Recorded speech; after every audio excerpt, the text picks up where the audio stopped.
اللهم صل على سيدنا مولانا محمد وعلى آل سيدنا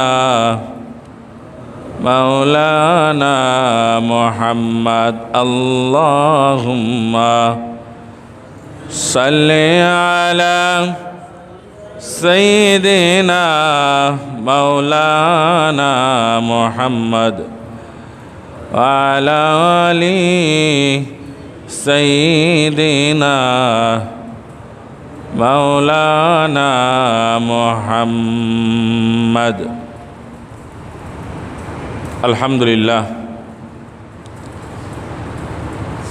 সম্মানিত জুমা জামাতের মুসল্লিবৃন্দ, আমরা সর্বাগ্রে সেই মহান আল্লাহ রব্বুল ইজ্জত ওয়াল জালালের শুকরিয়া আদায় করে নেই, কৃতজ্ঞতা আদায় করে নেই যে মহান আল্লাহ সুবহানাহু ওয়া তাআলা আমাদেরকে অত্যন্ত মহাব্বত করে ভালোবেসে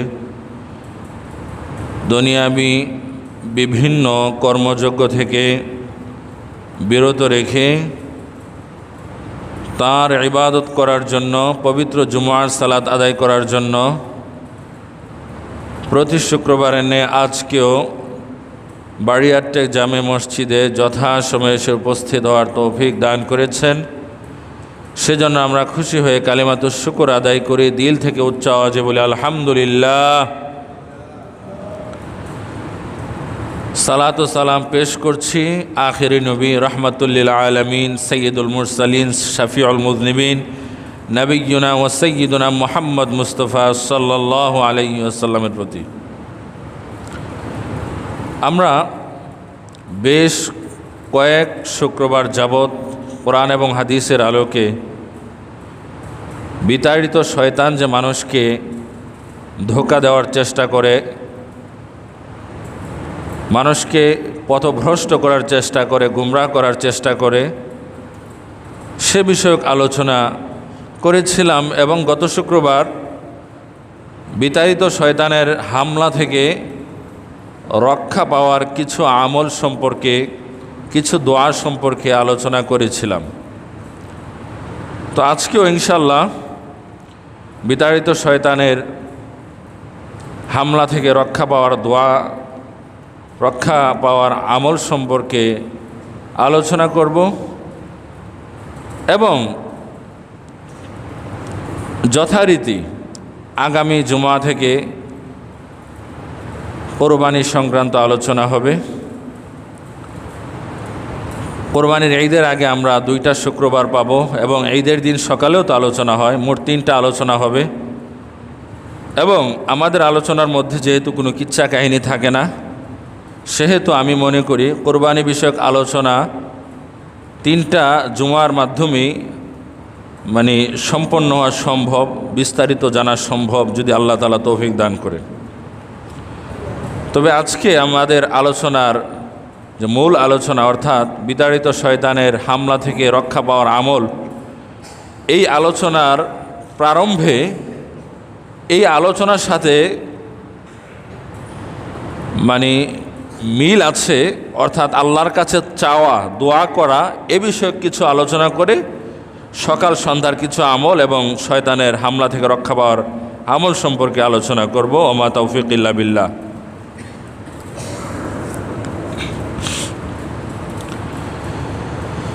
দোয়া শব্দের শাব্দিক অর্থ হচ্ছে ডাকা, আহ্বান করা, আবেদন করা। এটা মন্দ কাজের ক্ষেত্রেও হতে পারে, ভালো কাজের ক্ষেত্রেও হতে পারে। আল্লাহকে ডাকাও হতে পারে, গায়রুল্লাহকে ডাকাও হতে পারে। যে কোনো ডাকা, আবেদন করা, আহ্বান করা দোয়া শব্দের শাব্দিক অর্থ।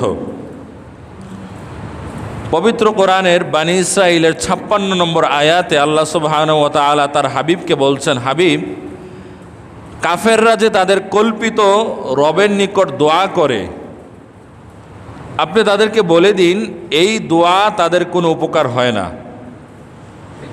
যেমন আল্লাহ তাআলা বলছেন, কুল উদউল্লাযীনা যাআমতুম মিন দুনিহি ফালা ইয়ামলিকুনা কাশফা দুররি আনকুম ওয়ালা তাহউইলা।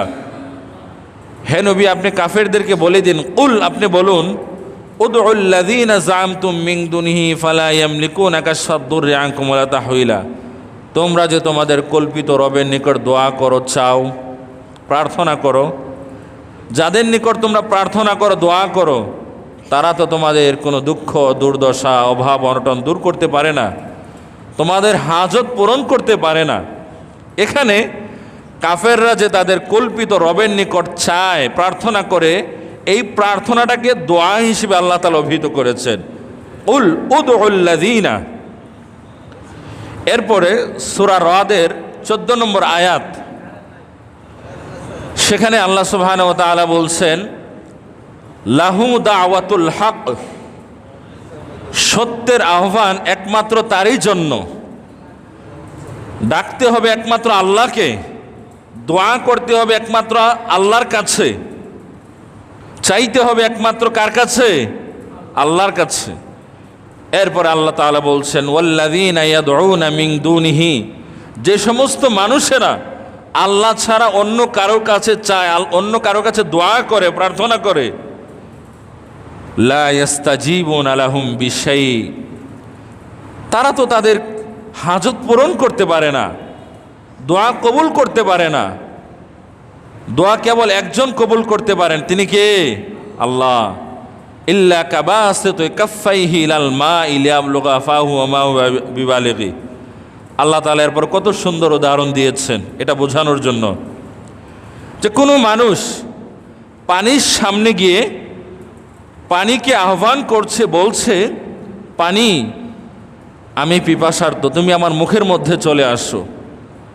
আল্লাহ বলছেন, সারা জীবন যেরকম পানিকে আহ্বান করলে পানি মুখের মধ্যে আসবে না, সেই ক্ষমতা যেরকম পানি নেই, আল্লাহ ছাড়া যে সমস্ত মানুষেরা গায়রুল্লাহর কাছে আহ্বান করে, দোয়া করে, চায়, তাদেরও কোনো ক্ষমতা নেই দোয়া কবুল করার। বলুন সুবহানাল্লাহ।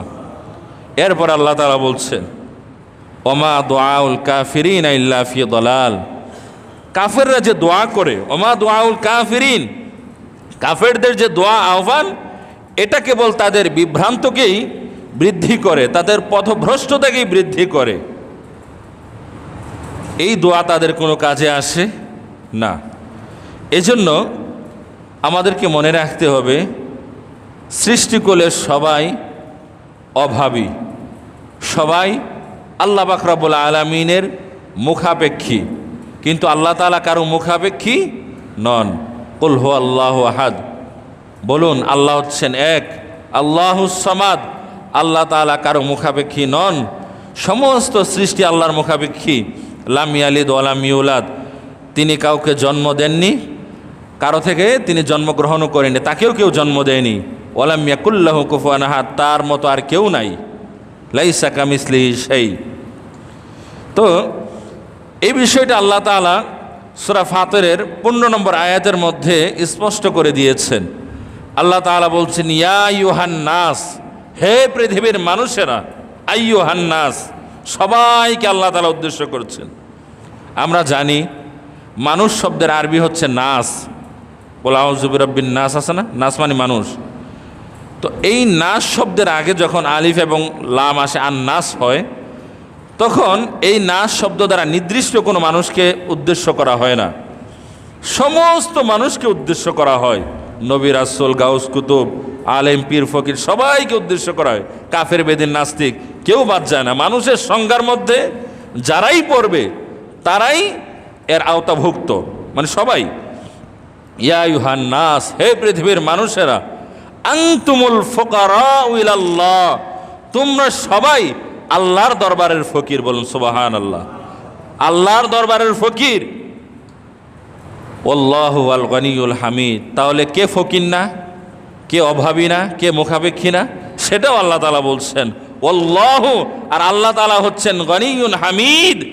হ্যাঁ, গনিউল হামিদ, আল্লাহ তাআলা গনি, গনি মানে ধনী, অমুখাপেক্ষী, হামিদ অতীব প্রশংসিত। পৃথিবীর সমস্ত মানুষেরা যদি আল্লাহ তাআলার ইবাদত বাদ দিয়ে দেয়, আল্লাহ তাআলার দ্বীনের বিরুদ্ধাচরণ করে, আল্লাহ তাআলার বিরুদ্ধাচারণ করে, তার হাবিবের নামে কটাক্ষ করে, তার হাবিবকে অপমান করার চেষ্টা করে, কোনো লাভ হবে না। আল্লাহ তাআলার সম্মান কেউ কমাতে পারবে না, তার হাবিবের সম্মান কেউ কমাতে পারবে না। আপন জায়গা আল্লাহ পাক রব্বুল আলামিন অতীব প্রশংসিত। তার প্রশংসা করার জন্য, ইবাদত করার জন্য, দাসত্ব করার জন্য অসংখ্য অগণিত ফেরেশতা 24 ঘন্টা নিয়োজিত আছে। বলুন সুবহানাল্লাহ। প্রিয় হাজিরিন, এই আয়াতের শুরুতে আল্লাহ তাআলা কি বলছেন? ইয়া আইয়ুহান নাস, হে পৃথিবীর সমস্ত মানুষেরা, আনতুমুল ফুকারাউ ইলাল্লাহ, তোমরা সবাই আল্লাহর দরবারের ফকির। তোমাদের পীর ফকির, তোমাদের মুরিদ ফকির, তোমাদের বাদশা ফকির, তোমাদের জনসাধারণ ফকির, তোমাদের ইমাম ফকির, তোমাদের মুক্তাদি ফকির, তোমাদের সরকার ফকির, তোমাদের দেশের জনগণ ফকির, তোমাদের দুর্গাওয়ালা ফকির, তোমাদের দরগাওয়ালা ফকির, তোমাদের খাজা বাবা ফকির, তোমাদের গাজা বাবা ফকির, তোমাদের মাজারওয়ালা ফকির, তোমাদের বাজারওয়ালা ফকির। আল্লাহর দরবারে পৃথিবীর যত মানুষ আছে সবাই ফকির। বলেন সুবহানাল্লাহ। আল্লাহু আল গনিয়ুল হামিদ। আল্লাহর পরে বলছেন আমি আল্লাহ কিন্তু ফকির না, অভাবী না। হ্যাঁ, আমি ধনী, আমি অমুখাপেক্ষী। কোরআনের মধ্যে আছে লা ইউসআলু আম্মা ইয়াফআলু হুম ইউসআলুন। আল্লাহ পাক রব্বুল আলামিন তার কোনো কাজের জন্য কারো কাছে জবাবদিহি করতে বাধ্য নন।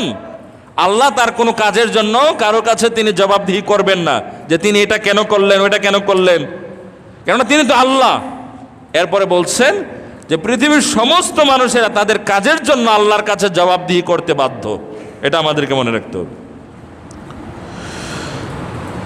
আমরা দেখে থাকি অনেক মানুষ আল্লাহর ওলিদের অনেক উপাধি দিয়ে থাকেন, তাদের প্রতি ভালোবাসা রেখে অনেক উপাধি দেন, কিন্তু এমন সব উপাধি দিয়ে থাকেন যেই উপাধিগুলো আল্লাহর ওলিদের শানে আসলে যায় না। এগুলো মূলত আল্লাহরই সিফাত, আল্লাহরই গুণ, কিন্তু যেই গুণটা আল্লাহর ওইটা মানুষের শানে ব্যবহার করা হচ্ছে। যেমন বলা হয় অমুক আল্লাহর ওলি, তিনি গাউসুল আজম। তো গাউস শব্দের অর্থ হচ্ছে ত্রাণকর্তা, উদ্ধারকারী, যিনি উদ্ধার করে থাকেন বিপদ আপদ থেকে। আর আজম মানে হচ্ছে, আমরা বলি না আল্লাহু আকবার, আল্লাহ সবচাইতে বড়। এই আকবার শব্দের আরেকটা সেনোনিয়াম বা মানে মিল রাখে যে শব্দ, এটা হচ্ছে আজম, আল্লাহ সবচাইতে বড়। মানে আল্লাহ আজম বললে আল্লাহ সবচাইতে বড়, আর গাউসুল আজম বললে যে সবচাইতে বড় উদ্ধারকারী। আপনারা বলুন সবচাইতে বড় উদ্ধারকারী কে? সবচাইতে বড় ত্রাণকর্তা কে? আল্লাহ। তাহলে মানুষের সামনে আমরা এই শব্দটা ব্যবহার করছি যে গাউসুল আজম। গাউস মানে হচ্ছে উদ্ধারকারী, ত্রাণকর্তা, আর আজম মানে হচ্ছে সবচাইতে বড়। তাহলে এমন একজন আল্লাহর ওলির নামে আমরা এই বিশেষণটা ব্যবহার করছি যিনি আসলে এটার অধিকারী না, আর যিনি এটা নিজেও বলেন না যে আমার সামনে ব্যবহার করো।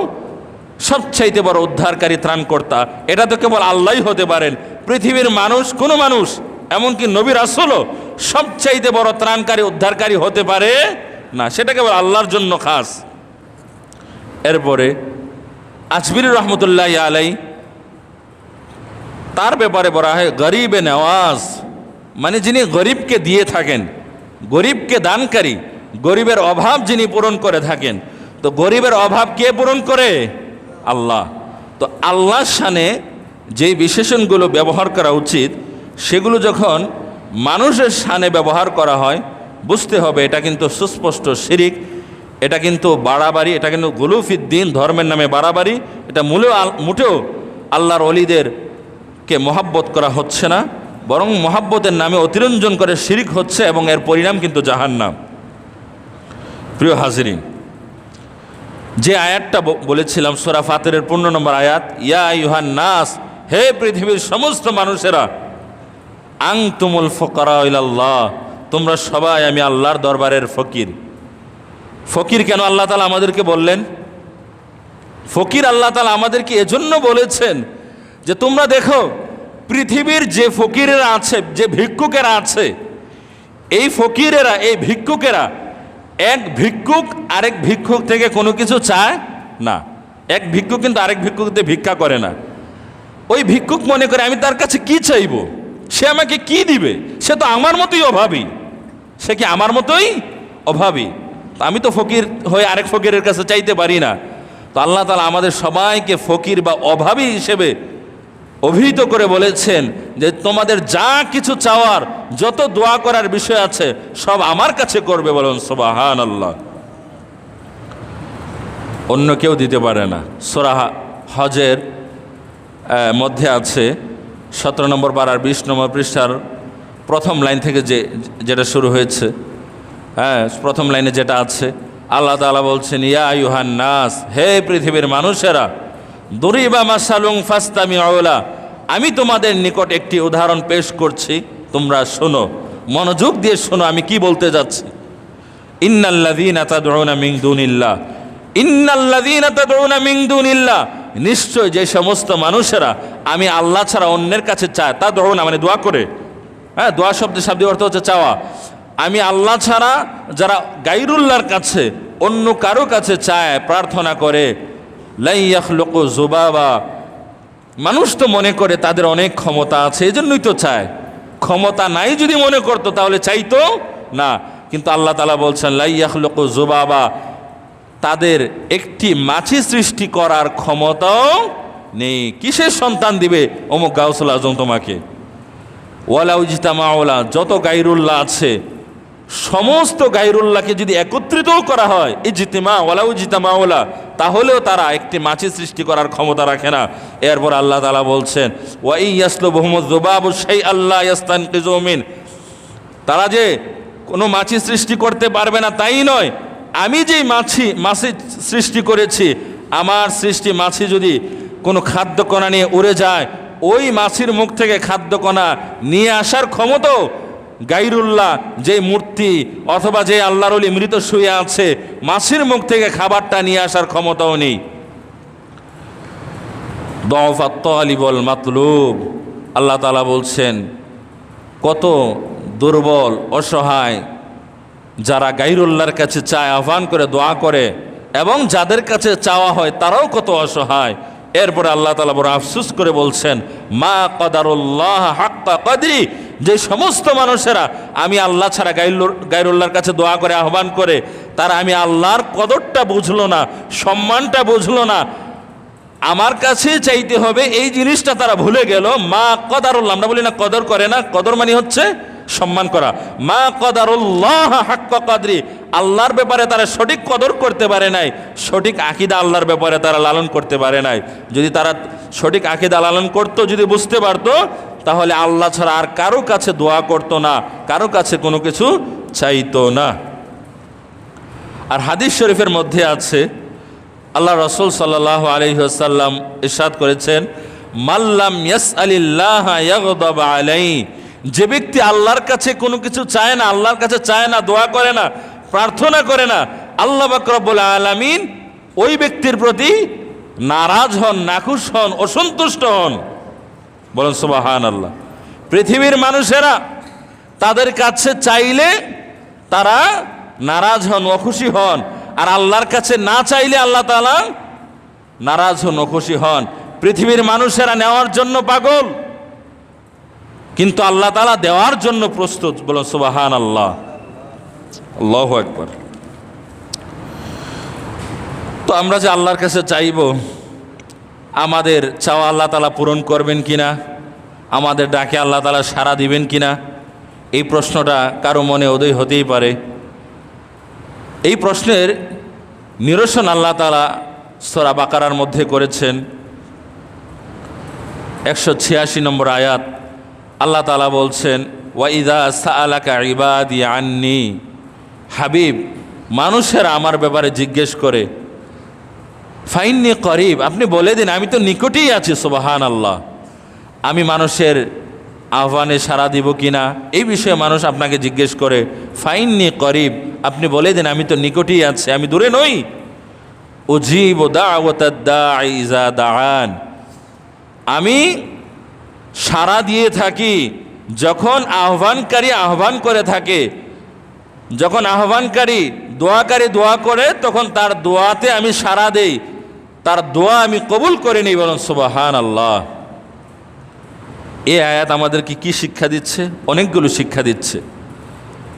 প্রথম শিক্ষা হচ্ছে, এই ধরনের কোরআনের যত আয়াত আছে যে হাবিব মানুষেরা আপনাকে অমুক বিষয়ে জিজ্ঞেস করে, আপনি বলুন।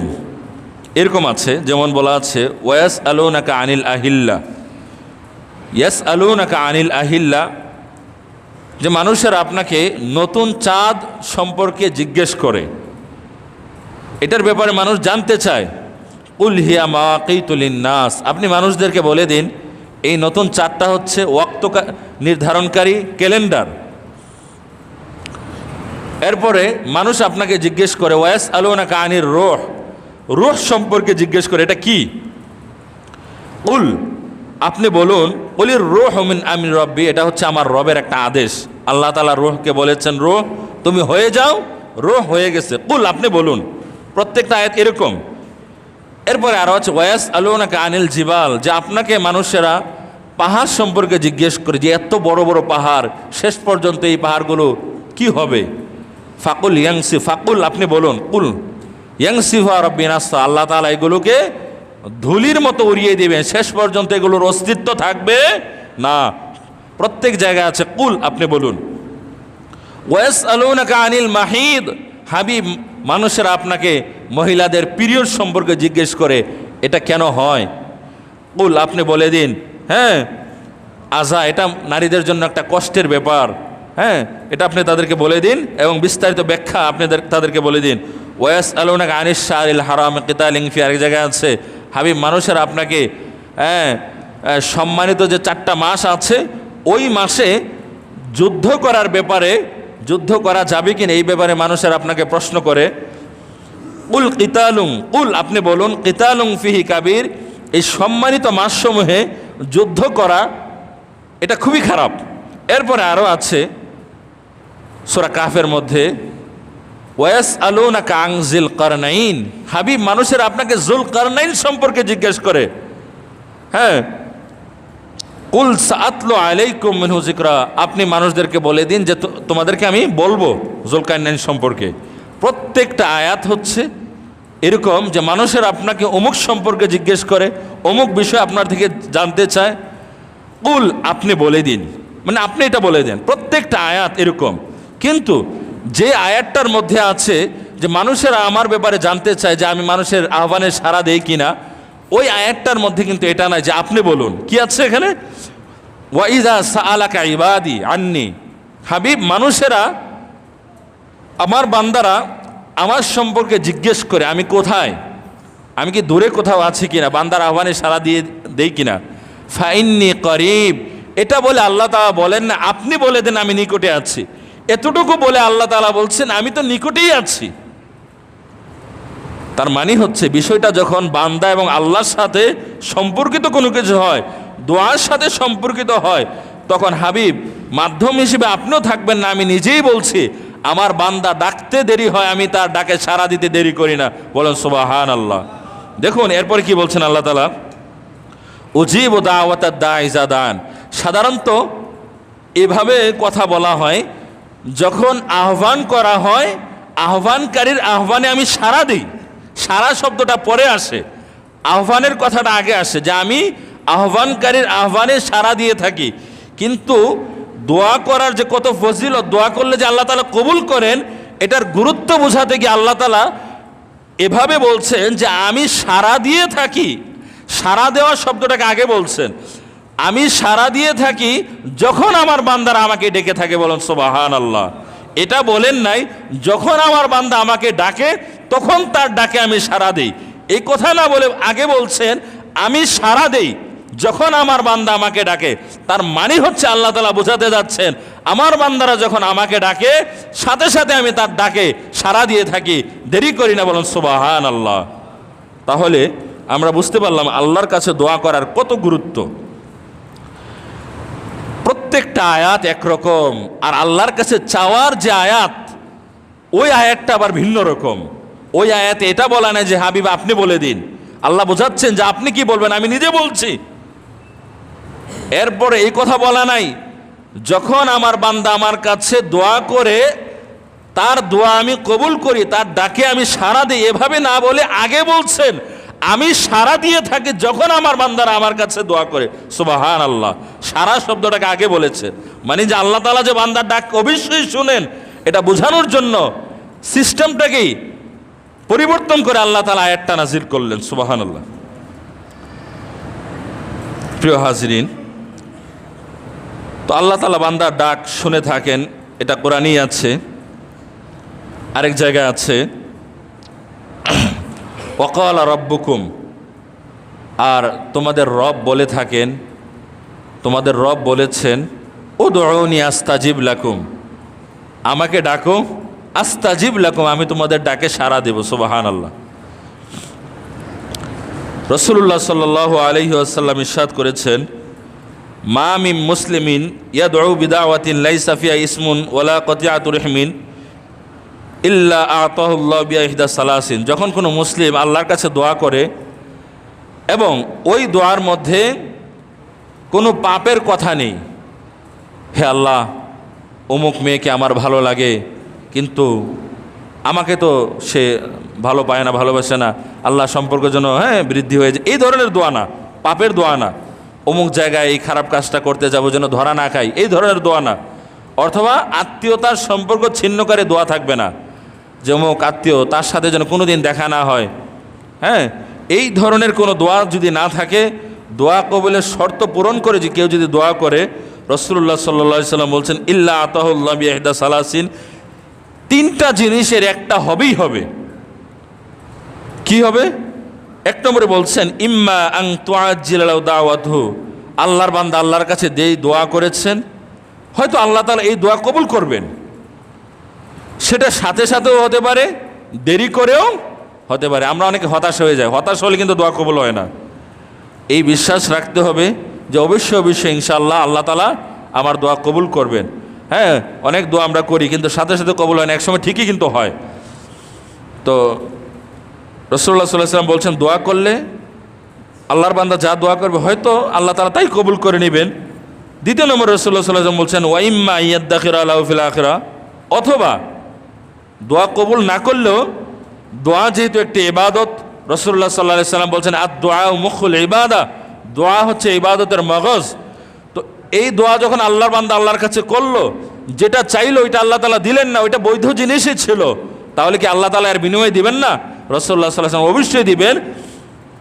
যেই দোয়া আল্লাহর বান্দা আল্লাহর কাছে করেছে ওইটা কবুল না হলে এর বিনিময়ে আল্লাহ তাআলা সওয়াব দিবেন, জান্নাত দান করবেন। সুবহানাল্লাহ। সুতরাং হারানোর কিছু নাই।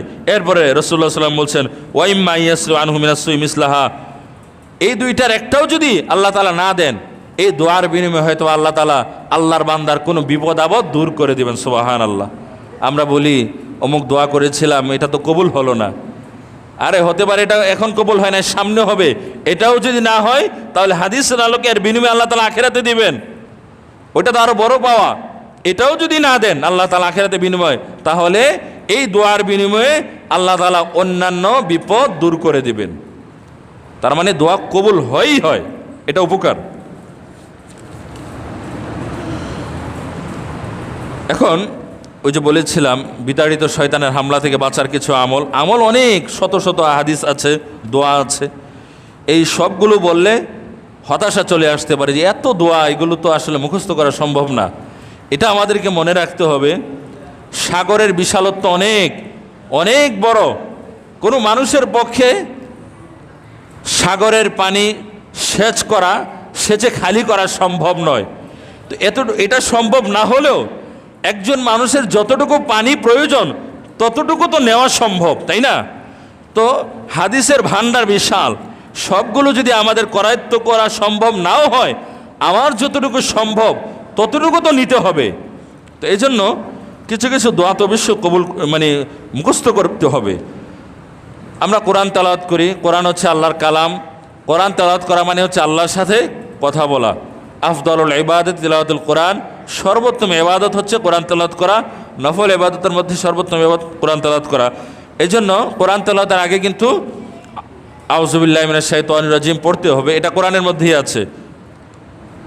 সূরা নাহলের ৯৮ নম্বর আয়াতের মধ্যে আল্লাহ তাআলা বলছেন ফাইজা ক্বরাতাল কোরআন ফাস্তাইজ বিল্লাহি মিনাশ শাইতানির রাজিম।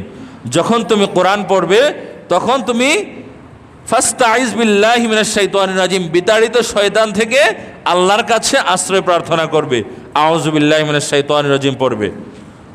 তো এটা আমরা শুধুমাত্র কোরআন তেলাওয়াতের আগেই নয়, আগেই পড়বো তা নয়, বরং সবসময় পড়তে পারি। কারণ একটা হাদিসে আছে যেটা বলেছিলাম যে যখন তুমি শয়তানের খোঁচা অনুভব করবে, মনের মধ্যে খারাপ চিন্তা উদয় হবে, তখন তুমি আউযু বিল্লাহি মিনাশ শাইতানির রাজিম পড়ো, বিতাড়িত শয়তান থেকে আল্লাহর কাছে আশ্রয় প্রার্থনা করো। এরপরে খারাপ স্বপ্ন দেখলে যেটা করতে হবে আগেও বলেছিলাম, হাদিসে আছে আর রুইয়াস সালিহাতু মিনাল্লাহ, ভালো যে স্বপ্ন মানুষ দেখে থাকে সেটা আল্লাহর পক্ষ থেকে হয়ে থাকে, ওয়াল হুলুমু মিনাশ শাইতান, আর খারাপ যে স্বপ্ন মানুষ দেখে এটা হচ্ছে শয়তানের পক্ষ থেকে। এরপরে রাসূলুল্লাহ সাল্লাল্লাহু আলাইহি ওয়াসাল্লাম বলেছেন ফাইন রা আহাদুকুম ইয়াকরাহু, তোমাদের মধ্যে কেউ যখন কোনো খারাপ স্বপ্ন দেখবে, এমন স্বপ্ন দেখবে ইয়াকরাহু, যেটা সে অপছন্দ করছে, যেটার কথা মনে হলেই খারাপ লাগে, যেটা কেন দেখলাম, এটা মনে না হোক, ভালো লাগে না এই স্বপ্নটা। তো রাসূলুল্লাহ সাল্লাল্লাহু আলাইহি ওয়াসাল্লাম বলছেন এটা তো শয়তানের পক্ষ থেকে হয়ে থাকে। ফাল ইয়াবসুক আইয়াসিস ইয়াসারি সালাসান, তুমি বাম দিকে 3 বার থুতু নিক্ষেপ করো, ওয়াল ইয়াস্তাইজ বিল্লাহি মিনাশ শাইতানির রাজিম সালাসান, আল্লাহর নিকট 3 বার আশ্রয় প্রার্থনা করো, বিতাড়িত শয়তান থেকে আল্লাহর কাছে 3 বার আশ্রয় প্রার্থনা করো, আউযু বিল্লাহি মিনাশ শাইতানির রাজিম পড়ো। এরপরে রাসূলুল্লাহ সাল্লাল্লাহু আলাইহি ওয়াসাল্লাম বলছেন ফাইন্না লা তাদুররুহু, এরকম যদি করো, এই আমলটা যদি করো, 3 বার আউযু বিল্লাহি মিনাশ শাইতানির রাজিম পড়ো, তাহলে তোমার কোনো ক্ষতি হবে না, খারাপ স্বপ্ন তোমার কোনো ক্ষতি করতে পারবে না, বারবার মনে পড়ে তোমার মধ্যে ডিপ্রেশন কাজ করবে না। এরপর আরেকটা হাদিস আছে এই স্বপ্নের ব্যাপারে, ইজা রা আহাদুকুম রুইয়া ইউহিব্বুহা ফাইন্না মিনাল্লাহ, তোমাদের মধ্যে কেউ যখন কোনো ভালো স্বপ্ন দেখে, স্বস্তিদায়ক স্বপ্ন দেখে, ফাইন্নাহা মিনাল্লাহ, এটা হচ্ছে আল্লাহর পক্ষ থেকে, এটা আল্লাহ তাআলা দেখিয়ে থাকেন। ফালিয়াহমাদিল্লাহ, এই ভালো স্বপ্ন দেখার কারণে সে যেন আল্লাহর প্রশংসা করে, শুকরিয়া আদায় করে, কারণ এই ভালো স্বপ্ন তার মধ্যে ভালো লাগা কাজ করে। ওয়াল ইউহাদ্দিস বিহা, সে চাইলে মানুষের কাছে এই ভালো স্বপ্ন বলতে পারে যে আমি এরকম একটা স্বপ্ন দেখেছি, আমি স্বপ্ন দেখেছি আমি বাইতুল্লাহ জিয়ারত করছি, আমি রাসূলুল্লাহ সাল্লাল্লাহু আলাইহি ওয়াসাল্লামের রওজা মুবারক জিয়ারত করছি, এই স্বপ্ন আমি দেখেছি, এটা সে চাইলে মানুষের কাছে, পরিবারের সদস্যের কাছে বলতে পারে, এটা ভালো স্বপ্ন। ওয়াল ইউহাদ্দিস বিহা, এটা বর্ণনা করতে পারে। ওয়া ইযা রা গায়রা যালিক মিম্মা ইয়াকরাহু, কিন্তু এর বিপরীতে কেউ যদি কোনো খারাপ স্বপ্ন দেখে, ফাইন্নাহা মিনাশ শাইতানির রাজিম, এটা তো শয়তানের পক্ষ থেকে এসেছে, ফালইস্তাইজ মিন শাররিহা, তাহলে কি করতে হবে? শয়তানের, এই বিতাড়িত শয়তানের হামলা থেকে আল্লাহর কাছে আশ্রয় প্রার্থনা করতে হবে। ওয়ালা ইয়াজকুরুহা লিআহাদিন, এই খারাপ স্বপ্ন এটা কাউকে বলা যাবে না। রাসূলুল্লাহ সাল্লাল্লাহু আলাইহি ওয়াসাল্লাম বলছেন খারাপ স্বপ্ন দেখলে এটা মানুষকে বলা যাবে না, এটা বলে বেড়ানোর বিষয় নয় যে আমি এটা দেখেছি ওইটা দেখেছি, যদিও এটা স্বপ্ন, এটা বাস্তব না, কিন্তু তারপরেও আমরা যদি কোনো খারাপ স্বপ্ন দেখি, এটা যদি মানুষকে বলি, তাহলে আমাদের ব্যাপারে মানুষের শ্রদ্ধাবোধ কমে যাবে, মানুষ আমাদের ব্যাপারে খারাপ ধারণা করবে, যদিও এটা স্বপ্ন, এটা বাস্তব না, হোক স্বপ্ন। কিন্তু রাসূলুল্লাহ সাল্লাল্লাহু আলাইহি ওয়াসাল্লাম বলেন খারাপ স্বপ্ন দেখলে আল্লাহর কাছে আশ্রয় প্রার্থনা করতে হবে, 3 বার আউযু বিল্লাহি মিনাশ শাইতানির রাজিম পড়তে হবে, তবে মানুষকে বলে বেড়ানো যাবে না।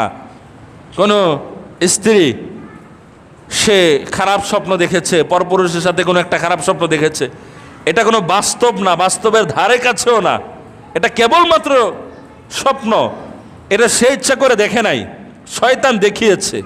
তো চিন্তা করুন, যদিও এটা স্বপ্ন, এটা যদি সে তার স্বামীকে বলে এরকম এরকম এরকম, তো তার কি খারাপ লাগবে না? বিষয়টা লাগবে, দেখতে পারবে না, ঘৃণা আসবে, রাগ উঠবে, যদিও স্বপ্ন, মনকে বোঝাতে চাইবে এটা তো স্বপ্ন, এটা তো সে ইচ্ছা করে দেখে নাই।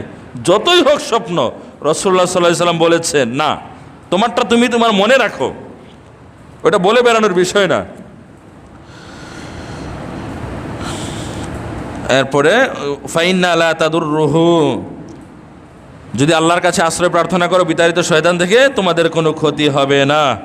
খারাপ স্বপ্ন দেখলে মানুষকে বলা যাবে না, ভালো স্বপ্ন দেখলে বলা যেতে পারে, হাদিসেই বলা আছে। এরপরে বলা আছে আরেকটা হাদিস, ইদাস্তাজনাহাল লাইল, যখন রাত আসে, মাগরিবের সময় হয়ে যায়, আউকানা জুনহুল লাইল, অথবা অন্ধকার হয়ে যায়, ফাকুফু সিবিয়ানাকুম, তোমরা যেটা করবে তোমাদের শিশুদেরকে আটকে রাখবে, বাইরে বের হতে দিবা না। কেন? ফাইন্না শাইতানা শাইতানা তাংতাশারু হিনা ইজিন, কেননা শয়তানগুলো তখন দৌড়াদৌড়ি করে, হ্যাঁ, বের হয়ে যায়। ফাইজা যাহাবা সাআতু মিনাল ইশা, যখন এশা হয়ে যাবে, ফাহুল্লুহুম, তখন তোমাদের শিশুদেরকে, ছেলেদেরকে, মেয়েদেরকে তারা যদি যৌক্তিক কারণে বের হতে চায়, বের হওয়ার মতো পরিবেশ থাকে, তাহলে সেই অনুমোদন তোমরা দিবে, তখন আর শয়তান এভাবে বের হয় না। ওয়া আতফি, এরপরে আছে ওয়াগলিক বাবাকা, যে রাতে ঘুমানোর সময় দরজা বন্ধ করে ঘুমাবে, হ্যাঁ। ওয়াজকুর ইসমাল্লাহ, দরজা বন্ধ করার সময় আল্লাহকে স্মরণ করবে, হ্যাঁ। আউযুবিল্লাহি মিনাশ শাইতানির রাজিম পড়বে, বিতাড়িত শয়তান থেকে আশ্রয় প্রার্থনা করবে। এই আউযুবিল্লাহি মিনাশ শাইতানির রাজিম পড়ার মাধ্যমে একই সাথে বিতাড়িত শয়তান থেকে আল্লাহর কাছে আশ্রয় প্রার্থনা করা হয়, সেই সাথে আল্লাহকে স্মরণও করা হয়। ফাইন্নাশ শাইতান আল্লাহ, হ্যাঁ, কি আছে, ফাইন্নাশ শাইতান আল্লাহ ইফতাহু বাবান মুগলাকান, কেননা যেই দরজা বন্ধ করতে গিয়ে আল্লাহকে স্মরণ করা হয়েছে, বিতাড়িত শয়তান থেকে আশ্রয় প্রার্থনা করা হয়েছে, ওই দরজা দিয়ে শয়তান ঘরে ঢুকতে পারে না, কোনো ক্ষতি করতে পারে না। এটা মানুষ শয়তানও হতে পারে, জিন শয়তানও হতে পারে। মিনাল জিন্নাতি ওয়ান নাস, হে আল্লাহ, আমি আপনার কাছে মানুষ শয়তান এবং জিন শয়তান থেকে আশ্রয় প্রার্থনা করছি। শয়তান শুধু জিন শয়তানই না, মানুষ শয়তানও আছে। কেননা আমি বলেছিলাম, এক শ্রেণীর মানুষের উপর শয়তান কিন্তু ভর করে। যেমন জিনে ধরা রোগী, যখন কোনো মানুষকে জিনে ধরে, তখন জিন কিন্তু সম্পূর্ণ কন্ট্রোলের মধ্যে নিয়ে যায়। যাকে ধরেছে তার মুখ দিয়ে বিভিন্ন কথাবার্তা বলে, জিন বলে আর কি। আমরা গেলেও আমাদেরকেও বিভিন্ন কথাবার্তা বলে, যেগুলো সুস্থ থাকলে বলতো না। খুব খারাপ খারাপ কথা বলে, গালিগালাজ করে, তুচ্ছ তাচ্ছিল্য করে, শিক্ষা নিয়ে মানে তুচ্ছ তাচ্ছিল্য করে বিভিন্ন কিছু বলে আর কি। তো ওটা তো ওই মানুষ বলে না, যদিও তার মুখ দিয়ে কথাগুলো বের হয়, কিন্তু বলে কিন্তু জিনে। ঠিক অনুরূপভাবে শয়তান কিন্তু এক শ্রেণীর মানুষের উপর ভর করে, এমনভাবে ভর করে, তো নিয়ন্ত্রণ আর তার মধ্যে থাকে না। আমরা দেখি সে সুস্থ মানুষ, খাচ্ছে যাচ্ছে, কিন্তু তার মুখ দিয়ে যে কথাগুলো বের হয় তার মুখ দিয়ে, কিন্তু কথাগুলো মূলত শয়তানের। তো মানুষকে শয়তান দুইভাবে ধ্বংস করে, দুইভাবে জাহান্নামী বানায়। এক হচ্ছে, হ্যাঁ, আমরা বলছিলাম পার্থিবভাবে দুনিয়াবি যত খারাপি জিনিস আছে এর মাধ্যমে লিপ্ত করে। তো এক শ্রেণীর মানুষেরা সিদ্ধান্ত নিয়েছে যে না, এই জেনা বেবিচারের সাথে আমার কোনো সম্পর্ক নাই, জুয়ার সাথে সম্পর্ক নাই, খুন খারাপির সাথে সম্পর্ক নাই, আমি হারাম খেতে পারবো না, আমি হালালভাবে চলবো, আমি নবীকে মহাব্বত করব, ওলিদেরকে মহাব্বত করব, রসুলকে মহাব্বত করব, আল্লাহকে মহাব্বত করব। তো এই ধরনের মানুষদেরকে তো জাহান্নামী বানাতে হবে। শুধু দুনিয়াবি খারাপ মানে পার্থিব যে খারাপ বিষয় আছে তার মাধ্যমেই তো শয়তান মানুষকে গোমরা করবে তা নয়, ধর্মীয় আবরণেও মানুষকে শয়তান জাহান্নামী করবে। ওই যে সমস্ত মানুষের সিদ্ধান্ত নিয়েছে তারা ওলিদেরকে ভালোবাসবে, আলেম ওলামাদেরকে ভালোবাসবে, এর এক শ্রেণী, সবাই না, তাদেরকে ওইভাবেই জাহান্নামী বানায়। ধর্মের নামে কুসংস্কার তৈরি করে দেয়, বিভিন্ন শিরিকের মধ্যে নিমজ্জিত করে রেখে দেয়। হ্যাঁ, মানুষ মনে করে ঠিকই তো আছে, ভালো জিনিস, এবং যাদের মাধ্যমে এগুলো বলায়, যাদের উপর শয়তান ভর করে তাদের মাধ্যমে বলায়, মানুষ মনে করে কত সুন্দর কথা বলছে, আল্লাহর কথা, রসুলের কথা বলছে, কিন্তু কথাগুলো মূলত এসে থাকে ইবলিসের কাছ থেকে। ইবলিস পূর্ণ নিয়ন্ত্রণে নিয়েছে। প্রিয় হাজিরিন, তো রাসূলুল্লাহ সাল্লাল্লাহু আলাইহি ওয়াসাল্লাম এরপরে বলছেন, ওয়াতফি মিসবাহাকা, ঘুমানোর আগে বাতি নেভাবা, অর্থাৎ যদি কুপি বা মোম জ্বালিয়ে কেউ রেখে থাকে তাহলে এটা নিভাবে, নইলে আগুন লেগে যেতে পারে। ওয়াজকুর ইসমাল্লাহ, নিভানোর সময় আল্লাহকে স্মরণ করবে, আল্লাহর নাম নিবে, বিতাড়িত শয়তান থেকে আশ্রয় প্রার্থনা করবে। ওয়াউকি সিকাকা, পানির পাত্র ঢেকে রাখবে, খাবারের পাত্র, হ্যাঁ, পানির পাত্র, খাবারের পাত্রের কথা বলা আছে, পানির পাত্রের কথাও বলা আছে, ঢেকে রাখবে। ওয়াজকুর ইসমাল্লাহ, ঢেকে রাখার সময় আল্লাহকে স্মরণ করবে। আউযু বিল্লাহি মিনাশ শাইতানির রাজিম। ওয়াখাম্মির ইনাকা, খাদ্যপাত্র ঢেকে রাখবে। এরপর রাসূলুল্লাহ সাল্লাল্লাহু আলাইহি ওয়াসাল্লাম কত গুরুত্ব বলছেন, ওয়াজকুর ইসমাল্লাহ, পানির পাত্র এবং খাদ্যপাত্র ঢেকে রাখার সময় আল্লাহকে স্মরণ করবে।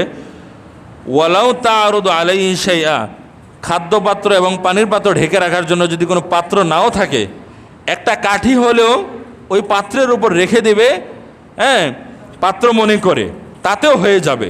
কিন্তু এরপরেও কিছু একটা দিতেই হবে, না হলে ওই খাবারের মধ্যে বিতাড়িত শয়তানের মুখ লেগে যেতে পারে।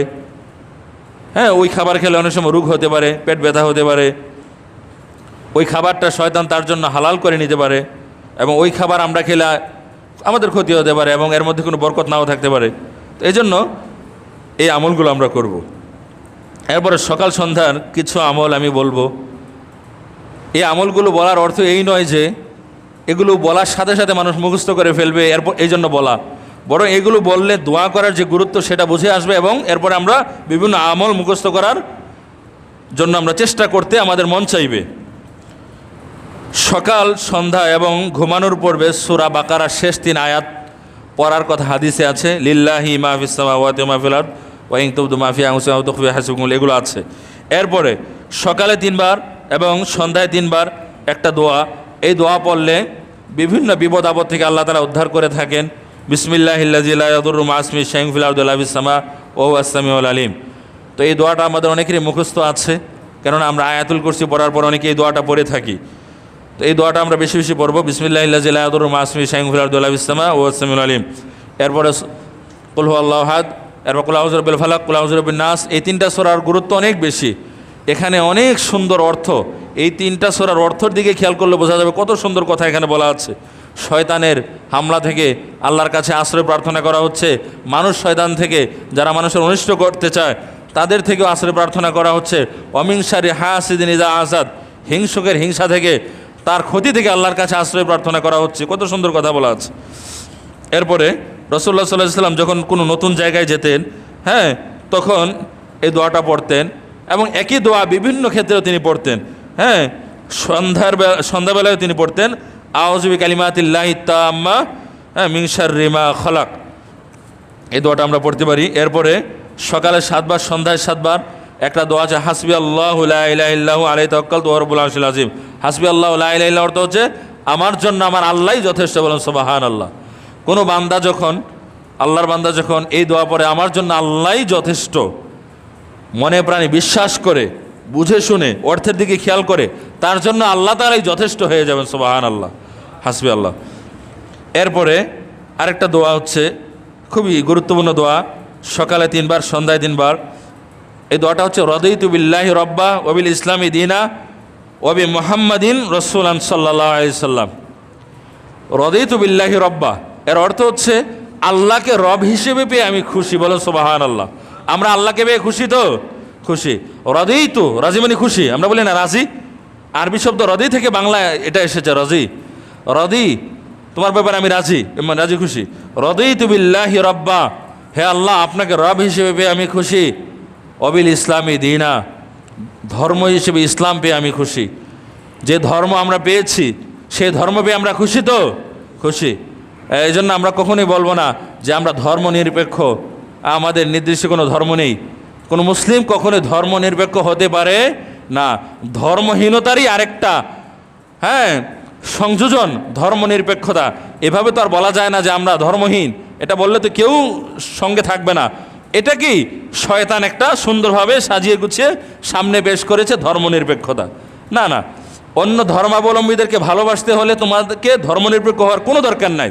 সঠিকভাবে ইসলাম পালন করে একমাত্র ইসলামই সত্য ধর্ম সেটা বিশ্বাস করো, একজন অপর ধর্মাবলম্বীর ব্যাপারে সদয় হতে পারে, তাদেরকেও ভালোবাসতে পারে, তাদের মন্দির রক্ষা করতে পারে, তাদেরকে আক্রমণ না করেও থাকতে পারে। সুতরাং এই ধর্মনিরপেক্ষ টার্মটা, এই পরিভাষাটা ব্যবহার করার কোনো দরকার নেই। যেটা বলছিলাম, অবিল ইসলামী দিনা, হে আল্লাহ যে ইসলাম আপনি দিয়েছেন সেই ইসলাম পেয়ে খুশি। বিদায় হজের ভাষণের সময় কোরআনের সর্বশেষ যে আয়াত নাজিল হয়েছিল, আল ইয়াউমা আকমালতু লাকুম দীনাকুম, আজকের এই দিনে তোমাদের দিনকে আমি মুকাম্মাল করে দিলাম, পরিপূর্ণ করে দিলাম। আল ইয়াউমা আকমালতু লাকুম দীনাকুম আতমামতু আলাইকুম নিয়ামতি, আমার নিয়ামতকে আমি পরিপূর্ণ করে দিলাম। হ্যাঁ, ওহি আমি পরিপূর্ণ করে দিয়েছি, আর কোনো ওহি আসবে না, আর কোনো বিধান আসবে না। ওয়ারাদিতু লাকুমুল ইসলাম আদিন, এরপরে আছে যে ইসলাম আমি তোমাদেরকে দিয়েছি, এই ইসলামের প্রতি আমি রাজি খুশি আছি, এই ইসলাম অনুযায়ী আমল করলে তোমাদের জান্নাত কনফার্ম, বলুন সুবহানাল্লাহ। তো এই জন্য ইসলাম ধর্ম অনুযায়ী চলে, হীনমন্যতায় কেউ যদি ভোগে এটা তার নিজেরই ব্যর্থতা। হ্যাঁ, অবি মুহাম্মাদিন রসুলা, রসুল্লাহ সাল্লাল্লাহু আলাইহি সাল্লামকে নবী হিসেবে পেয়ে তার উম্মত হতে পেরে আমরা খুশি। সুবহানাল্লাহ। এই দোয়াটা যখন কেউ পড়বে, রাদিতু বিল্লাহি রাব্বা, আল্লাহ তাআলা তার সমস্ত অভাব অনটন দূর করে দেবেন। সুবহানাল্লাহ। এরপর একটা দোয়া আছে, সকালে একবার বিকালে একবার, আল্লাহুম্মা বিকা আসবাহনা, হে আল্লাহ আমি আপনার নামে সকাল করেছি, অবিকা আমসাইনা, আপনার নামে আমি সন্ধ্যা করেছি, অবিকা নাহিয়া অবিকা নামুতু, আপনার উপর ঈমান রেখেছি, হ্যাঁ ঈমান রেখে আমি জীবনযাপন করি এবং এই ঈমানের উপরে আমি মৃত্যুবরণ করি, ওয়া ইলাইকান নুশুর, এবং আমার গন্তব্যস্থল হচ্ছে আপনার কাছে, দিন শেষে আপনার কাছেই আমাকে যেতে হবে। এরপরে সকালে একবার সন্ধ্যা একবার আরেকটা দোয়া, আল্লাহুম্মা ইন্নী আউযুবিকা মিনাল হাম্মি ওয়াল, খুবই গুরুত্বপূর্ণ, আল্লাহুম্মা ইন্নী আউযুবিকা মিনাল হাম্মি ওয়াল হুজনি, হে আল্লাহ আমি আপনার নিকট দুশ্চিন্তা হতে দুঃখ হতে, হ্যাঁ আমি কী চাচ্ছি, পানা চাই, কখনোই যেন দুঃখ দুশ্চিন্তা আমাকে গ্রাস করে ধ্বংস করে দিতে না পারে। কত সুন্দর দোয়া। ওয়াল আজজি ওয়াল কাসালি, অক্ষমতা থেকে অলসতা থেকে, হ্যাঁ আমি আপনার কাছে আশ্রয় চাচ্ছি, আমি আপনার থেকে পানা চাই, কখনোই যেন অক্ষমতা আমার মধ্যে না আসে, অলসতা আমাকে গ্রাস না করে। ওয়াল বুখলি ওয়াল জুবনি, হীনমন্যতা যেন আমার মধ্যে না আসে, হীনমন্যতা যেন কাজ না করে। ওয়াল বুখলি, কৃপণতা যেন আমার মধ্যে না আসে, কৃপণতা খুবই খারাপ গুণ, এটা খারাপ স্বভাব। ও আউযুবিকা মিন গালাবাতিদ দাইনি, ঋণের বোঝা থেকে আমি আপনার কাছে আশ্রয় প্রার্থনা করছি, ঋণের বোঝা যেন আমাকে জর্জরিত না করে। হ্যাঁ ওয়াকাহরির রিজাল, মানুষের ক্ষোভ থেকে আমি আপনার কাছে, হ্যাঁ আশ্রয় প্রার্থনা আপনার কাছে আমি চাচ্ছি, মানুষেরা যেন আমার ব্যাপারে খুব প্রকাশ না করে। হ্যাঁ এই দোয়াগুলো করা যেতে পারে, খুবই গুরুত্বপূর্ণ দোয়া। এরপরে সকালে একবার সন্ধ্যা একবার সাইয়্যিদুল ইস্তিগফার। সাইয়্যিদ মানে হচ্ছে সর্দার, আর ইস্তিগফার মানে হচ্ছে ক্ষমা প্রার্থনা করা। মানে ক্ষমা প্রার্থনার যত দোয়া আছে এই সব দোয়াগুলোর সাইয়্যিদ তথা নেতা হচ্ছে, মূল দোয়া হচ্ছে এই দোয়াটা। বুখারী শরীফ বিভিন্ন জায়গায় এটা আছে, হ্যাঁ একটু ওলটপালট করে আছে। সাইয়্যিদুল ইস্তিগফারের যতগুলো দোয়া আছে, যেগুলো একটা দোয়া পড়লেই সে সাইয়্যিদুল ইস্তিগফার পড়েছে বলে সাব্যস্ত হবে। তবে আমরা একটা দোয়া সিলেক্ট করেছি, তার অর্থ হচ্ছে আল্লাহুম্মা আনতা রব্বি, হে আল্লাহ আমি স্বীকার করছি আপনি আমার রব। আমাদের রব কে? আল্লাহ। দেখুন কোরআনের সর্বশ্রেষ্ঠ আয়াত হচ্ছে আল্লাহু লা ইলাহা ইল্লা হুয়াল হাইয়ুল কাইয়্যুম, আয়াতুল কুরসি যেটা বলি, ওইখানেও আল্লাহ তাআলার একত্ববাদের কথা আছে। আল্লাহ ছাড়া অন্য কোনো ইলাহা নাই, শিরিক করা যাবে না, ওই বিষয়গুলো আছে। মানে সর্বশ্রেষ্ঠ যে বিষয়গুলো থাকে, সেটা দোয়া হোক কোরআনের আয়াত হোক, ওইটাও তো দোয়া কোরআনের আয়াত, সেখানেই একত্ববাদের কথা, তাওহীদের কথা। আল্লাহুম্মা, হে আল্লাহ, আনতা রব্বি, আপনি আমার রব, লা ইলাহা ইল্লা আনতা, হ্যাঁ আপনি ছাড়া আর কোনো ইলাহ নেই, আমি স্বীকৃতি দিচ্ছি আর কোনো ইলাহ নাই, বিধানদাতা নেই, হুকুমদাতা নেই। খলাকতানি, আমি এটা বলি না যে আমি এমনি এমনি হয়ে গিয়েছি, আমি অবশ্যই বিশ্বাস করি আপনি আমার সৃষ্টিকর্তা। ওয়া আনা আবদুকা, আপনার বান্দা আমি, এটা আমি স্বীকার করি। হ্যাঁ এরপরে ওয়া আনা আলা আহদিকা ওয়া আদিকা মাস্তাতাতু, হ্যাঁ আপনার সাথে আমার যে ওয়াদা রয়েছে, অর্থাৎ আপনি আমার রব, এটার ব্যাপারে আমি দৃঢ় রয়েছি, এটা আমি সবসময় স্বীকার করি, সেই অনুযায়ী আমি আমল করি। আউযুবিকা মিন শাররি মা সনাতু, আমার অন্যায় কাজের অনিষ্ট থেকে আমি পানা চাই, আমি যে অন্যায় করি, অপরাধ করি, তার অনিষ্ট থেকে আপনার কাছে আমি পানা চাই। আবু লাকা বিনিয়ামাতিকা আলাইয়া, আপনি আমাকে যে নিয়ামতগুলো দিয়েছেন, প্রতিনিয়ত আপনার যে নিয়ামত আমি ভোগ করছি, সেগুলোকে আমি স্বীকার করছি, আমি অকৃতজ্ঞ নই। কত সুন্দর দোয়া। হ্যাঁ ওয়া আবু লাকা বিজাম্বি, আমি আমার গুনাহ স্বীকার করছি, ফাগফিরলি, হে আল্লাহ আপনি আমাকে ক্ষমা করে দিন। সুবহানাল্লাহ। ফাইন্নাহু লা ইয়াগফিরু যুনুবা ইল্লা আনতা, আপনি ছাড়া আর কেউ নেই যে আমার গুনাহ ক্ষমা করবে। আল্লাহ ছাড়া কেউ আছে গুনাহ খাতা ক্ষমা করার? নাই, আল্লাহই তো আমাদের রব, আমরা আল্লাহর বান্দা। ওদিন দেখলাম একজন আলেম, বাংলাদেশের প্রসিদ্ধ আলেমই, মানে আমি একটা কথা বলেছিলাম যে কোরআন হাদিস দিয়ে কেউ যদি গুমরাহ হতে চায় দলিল টলিল দিয়ে, সেটাও আছে ওই কোরআন হাদিস ব্যবহার করে যে যেভাবে নিতে চায় সেভাবেই নিতে পারবে, ওই সুযোগ আছে। শয়তানের পক্ষে যে নিয়ে যেতে চায় দলিল টলিল দিয়ে, সেটাও সে পারবে। তো তিনি বললেন যে আমি রসুলের বান্দা, এটা বলা যাবে, তিনি বললেন। তো দলিল দিলেন কি? ওই যে একটা প্রসিদ্ধ আয়াত, কুল ইয়া ইবাদিয়াল্লাযীনা আসরাফু আলা আনফুসিহিম লা তাকনাতু মির রাহমাতিল্লাহ। কুল, হে নবী আপনি আমার বান্দাদেরকে বলে দিন, ইয়া ইবাদিয়াল্লাযিনা আসরাফু। অনেক অনুবাদকেরা এখানে অর্থ করেছেন, হে আমার বান্দারা তোমরা আল্লাহর কাছে বলো যে ইয়া ইবাদিয়াল্লাযিনা আসরাফু, তোমরা যতই অপরাধ করে থাকো না কেন, লা তাকনাতু মির রাহমাতিল্লাহ, আল্লাহর রহমত থেকে নৈরাশ হবা না। তো এখানে মূলত আল্লাহ তাআলা এটা বোঝাচ্ছেন, হাবিব আপনি আমার বান্দাদেরকে বলে দিন তারা যতই অপরাধ করুক না কেন তারা যেন আশাহত না হয়, তারা যেন এটা মনে না করে যে আমি গুনাহ খাতা ক্ষমা করি না। তো তিনি এটার ব্যাখ্যা এভাবে করলেন, অনুবাদ করলেন এভাবে, কুল, হে নবী আপনি বলে দিন, আল্লাহ তাআলা এটা বোঝাচ্ছেন, ইয়া ইবাদিয়াল্লাযিনা আমানু, হে আমার বান্দারা, ইয়া ইবাদিয়াল্লাযিনা, আমার বান্দারা। নবীকে আল্লাহ তাআলা বলছেন যে আমার বান্দারা।